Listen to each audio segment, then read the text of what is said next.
শেখ হাসিনাকে উৎখাতের তথ্য আগে থেকে পেয়েছিল ভারত, তবে শেখ হাসিনাকে রক্ষায় তারা হস্তক্ষেপ করতে পারেনি এমন দাবি করেছেন ভারতের পররাষ্ট্রমন্ত্রী এস জয়শঙ্কর। তিনি জানান, সাবেক প্রধানমন্ত্রী শেখ হাসিনার বিরুদ্ধে বাংলাদেশের মানুষদের মধ্যে ক্ষোভ তৈরি করা হচ্ছিল এবং এটি ভারত আগেই অবগত ছিল।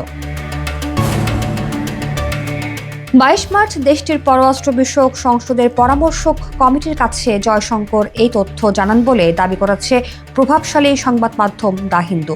প্রতিবেদনে বলা হয়, কমিটির কাছে জয়শঙ্কর দাবি করেন, শেখ হাসিনাকে নিজ সিদ্ধান্তে প্রভাবিত করার মতো প্রয়োজনীয় প্রভাব ভারতে ছিল না।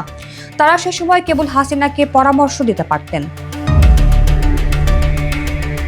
22 মার্চ জয়শঙ্করের সঙ্গে প্রতিবেশী দেশগুলোর সঙ্গে ভারতের পররাষ্ট্র নীতি নিয়ে খোলামেলা আলোচনা করতে বৈঠকে বসে পররাষ্ট্র বিষয়ক পরামর্শক কমিটি। বিশেষ করে বাংলাদেশ, মিয়ানমার, মালদ্বীপ, শ্রীলঙ্কা ও পাকিস্তানের সঙ্গে কূটনৈতিক নীতিকে বৈঠকে প্রাধান্য দেওয়া হয়। বৈঠকে পররাষ্ট্র বিষয়ক এই কমিটির সদস্যরা ভারতের প্রতিবেশী দেশগুলোয় চীনের প্রভাব বিস্তার নিয়েও আলোচনা করেন।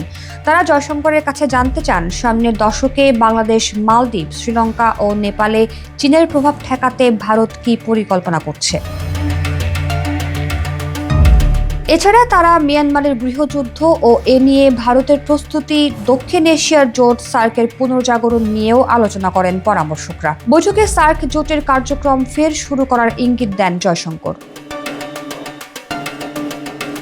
এদিকে সংবাদ মাধ্যম বিবিসি ওয়ার্ল্ডের হার্ট টক অনুষ্ঠানে সাক্ষাৎকারে জাতিসংঘের মানবাধিকার বিষয়ক হাই কমিশনার ভলকার তুর্কো হাসিনার উৎখাতের বিষয়ে কথা বলেন।